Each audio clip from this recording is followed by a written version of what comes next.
Star Wars The Force Awakens, Han Solo. A father walks onto a narrow bridge inside Starkiller Base, and the whole galaxy seems to hold its breath. Han is there to bring Ben home. Not the masked Kylo Ren, but the boy he raised. The scene plays with reconciliation tropes. Quiet talk, a glimmer of warmth, the saber hilt passing between hands. It feels like a moment of rescue, the kind where the villain remembers who they were. And then, in one controlled motion, the blade ignites through Han's chest. There is no swelling score, just the shock of betrayal and the hum of a lightsaber in the cold air. Leia feels it from light years away, and Chewbacca's roar confirms what no one wants to believe. The death works because it is personal. A blockbuster on the edge of victory pulled back into tragedy in one strike. It reframes Kylo not as a conflicted son, but as someone who chooses darkness when offered light. And for audiences, it was the signal that Star Wars would break its own icons. A hero we have known for 40 years, gone not in a blaze of glory, but in a moment of intimate cruelty lit by red light. Psycho, Marion Crane. Marion Crane starts as the story. She steals $40,000, drives through rain and regret, and checks into a roadside motel. Norman Bates seems awkward but harmless, a lonely young man with a fondness for taxidermy and nervous smiles. Then in a scene framed as mundane, a shower in a tiny white-tiled room. The curtain whips back. A figure, a knife, and 30 rapid cuts later, the heroine is on the floor, the water circling away with her life. Hitchcock does not just kill Marion, he kills the story you thought you were watching. The theft, the escape, the guilt, all irrelevant now. You are trapped at the Bates Motel with a new, far more dangerous mystery. It was a shattering moment in 1960 when audiences believed the star could not die before the ending. Hitchcock weaponized that expectation, tearing up the cinematic contract. The death still rattles viewers because it is not just a loss of a character. It is the loss of narrative safety. From that point on, you know you are in someone else's hands entirely, and they are not playing fair. Alien, Kane, the chestburster. After surviving a hostile planet and an alien organism clamped to his face, Kane sits down for a normal meal with his crewmates. It is almost a celebration.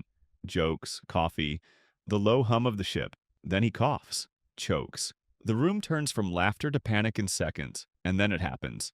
Skin splits, blood sprays, and a creature tears its way out of his ribcage, screaming. No music, no cutaways to soften it. It is an assault on the idea that anyone is safe aboard the Nostromo. The death flips Alien from tense science fiction to pure survival horror. The crew's mission instantly irrelevant. And it is not random. It is biology, a life cycle that uses you as an incubator. That cold, natural logic is what makes it so terrifying. The moment does not just shock, it sets the rules of this universe. Corporate orders mean nothing, and human life is expendable. The chestburster did not just kill Kane, it birthed an entire subgenre of sci-fi horror and redefined what space movies could do. The Lion King, Mufasa. A stampede thunders through a canyon, dust choking the air. Simba clings to a branch calling for help, and Mufasa charges into the chaos, tossing his son to safety. He climbs, claws slipping on the rock, and Scar's there, hand outstretched. But instead of pulling him up, Scar leans in and whispers, "Long live the king," and then lets go. Mufasa falls, swallowed by the stampede. The camera stays on Simba's tiny frame, running to his father's still body, shaking him, begging him to wake up. The death devastates because it is betrayal, not accident. And because the film forces you to watch the grief in full. No cutaway, no comfort. It changes The Lion King from a bright adventure into a story about loss, exile, and reclaiming identity. For an entire generation, this was the first lesson that heroes can die, and parents are not invincible. And Disney does not soften it. The sunlit savannah turns into a grave, and you are left sitting with a cub who has just lost his world. Scar doesn't just kill a king, he kills the idea of safety and brands Simba with a lie so powerful it shapes his entire identity. That's the hidden brutality. The villain doesn't beat the hero on the battlefield. He wins in the mind of a child. The theory says Mufasa's death works because Disney lets the villain's manipulation stick for years, until adulthood. The story we think is about revenge is actually about unlearning shame someone else planted. The stampede isn't just the end of a king. It's the beginning of a trauma that runs the entire film. 7. Tracy, what's in the box? Under a blistering sun, in the middle of nowhere, Detective Mills thinks the case is nearly closed. John Doe is in custody, subdued. Then a delivery truck pulls up, drops off a small package. Somerset opens it, recoils, and suddenly the calm evaporates. We never see it, but we know Tracy's head is inside. Mills's wife, and with her their unborn child, erased as part of Doe's envy. The final sin, wrath, is designed to be Mills's, and the gunshot that follows is inevitable. The death does not come from a chase or a fight. It has been sitting in the killer's plan from the start, waiting for the right moment. It reframes the whole investigation as a puppet show Doe was always directing, and it leaves the audience with nothing. No triumph, no moral victory, just the understanding that the villain won because he knew exactly how the heroes would react. The final image is a man broken holding a gun, while the desert swallows the horizon. The Departed, Billy Costigan. Costigan survives the mob, the moles, and the paranoia. He is about to put the case to bed, riding the elevator down with a suspect in cuffs. The doors open, and without warning, a gunshot to the head. He is dead before he hits the floor. No speech, no build-up. Just a single trigger pull that erases the film's protagonist. The moment is pure chaos in a story built on deceit. You are used to double crosses, but not this quick a kill. It shifts the rest of the movie into freefall. Who is left to root for, and does it even matter? Scorsese uses the abruptness to underline the theme. In a world this corrupt, justice is just another casualty. It is not a hero's fall in battle. It is an accidental erasure. And the violence is so sudden that it feels like a real-world truth.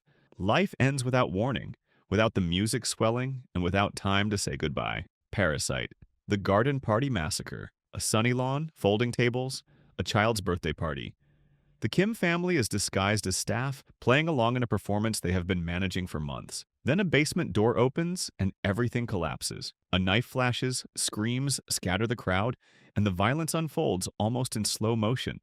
One stabbing triggers another until the grass is streaked with blood. The deaths here shock because they invade a space coded as safe. Daylight, children, music. They are the culmination of every buried resentment in the film. Class tension made literal in the body count. The sequence reframes Parasite's clever con into a tragedy about systems that can only be escaped through violence. By the time it is over, the party is wreckage, and the balance between the rich and poor has been rewritten in blood. In a story built on subtle manipulation, this ending explodes in chaos, leaving no one untouched. Avengers Endgame. Tony Stark. One snap, and the war is over.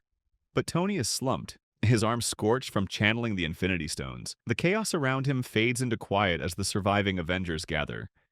Peter calls him Mr. Stark through tears. Pepper tells him they will be okay. His last words, "I am Iron Man," are both a callback and a farewell. Then the light in his arc reactor flickers out. The death hits because it is earned. 11 years of victories and escapes.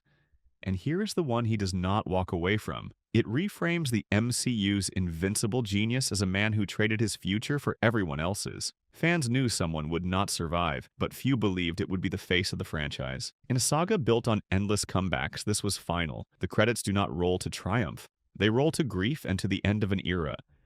And it is the rare superhero moment where the mask comes off, and the man underneath gets the last word.